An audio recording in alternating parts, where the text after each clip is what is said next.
आणि यानंतरची बातमी पालघरमधून। तुम्ही अनेकदा ड्रग्ज विक्री प्रकरणामध्ये काही नायजेरियन व्यक्ती पकडल्याच्या बातम्या ऐकल्या असतील, पण आता तुम्हाला अवघा नायजेरिया या देशाला ड्रग्जच्या विळख्यात टाकणाऱ्या एका भारतीयाची बातमी दाखवतोय।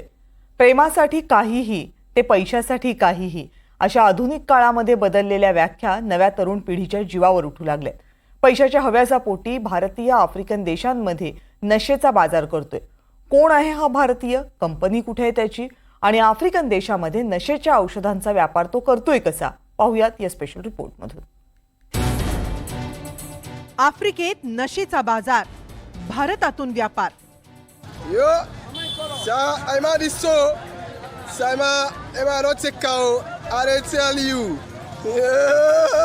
घाना, नायजेरिया, पश्चिम आफ्रिकेतल्या या देशांमधलं सध्याचं हे चित्र असं आहे। ड्रग्सच्या नशेत तरुण पिढी वाया जातीये आणि यामागचं कारण ठरतीये भारतातली एक कंपनी। पालघरच्या ॲव्हिओ फार्मास्युटिकल्स कंपनीत बनवल्या जाणाऱ्या गोळ्यांचा वापर आफ्रिकेत नशेसाठी केला जातोय।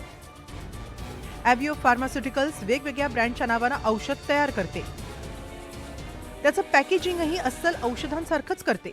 मात्र या सगळ्यांमध्ये असतं एक अत्यंत धोकादायक मिश्रण। टॅम्पेटाडॉल नावाचं हे मिश्रण असतं, ज्यात ओपिओइड्स आणि कॅरिसोप्रोडॉल या केमिकल्सचा वापर केला जातो। टॅम्पेटाडॉल या मिश्रणाचा वापर नशेसाठी केला जातो। या औषधांच्या कॉम्बिनेशनला जगात कुठेच परवानगी नाही। या औषधांमुळे श्वसनाची समस्या निर्माण होते, याचा अतिरेक झाल्यास जीव देखील जाऊ शकतो। पण हेच पश्चिम आफ्रिकेतील अनेक देशांमध्ये स्ट्रीट ड्रग्ज म्हणून प्रसिद्ध आहे। स्वस्त असल्यानं पश्चिम आफ्रिकेत या औषधांना मोठी मागणी आहे। आयुष्य उद्ध्वस्त करणारं हे औषध पालघरमध्ये सहज बनवलं जात होतं। इतकी वर्ष याकडे कुणाचंही लक्ष लागलेलं नव्हतं।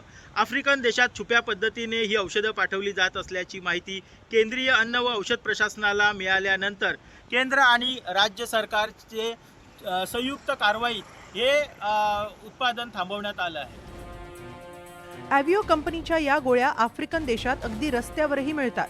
ॲव्हिओ कंपनीची उत्पादनं संपवण्यासाठी अनेक संस्था काम करतायत। ॲव्हिओ कंपनी भारतातून समुद्रामार्गे ही नशेची औषधं घानामध्ये पाठवते। घानामध्ये सामोस फार्मा कंपनीकडे ही औषधं पोहोचतात। तिथून पुढे ही आफ्रिकेतल्या अनेक देशांमध्ये पाठवली जातात। ॲव्हिओ कंपनी ही टॅम्पेटाडॉल या नशेच्या औषधांची निर्मिती करणारी जगातली सर्वात मोठी कंपनी आहे।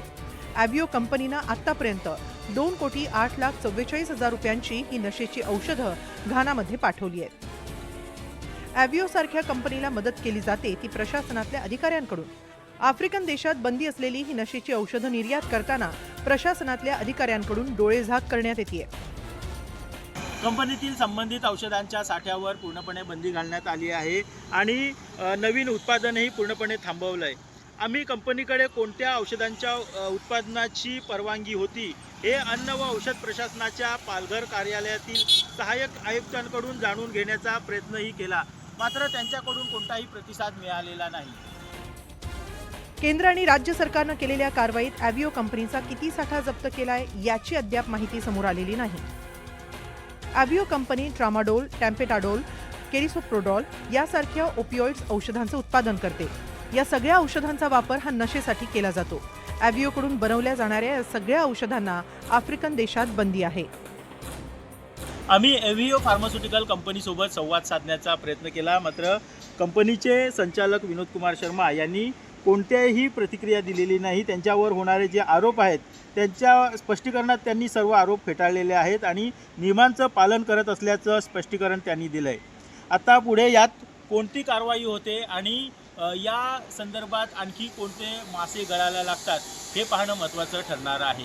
NDTV मराठीसाठी नावेद शेख सोबत मनोज सातवी, तारापूर, पालघर।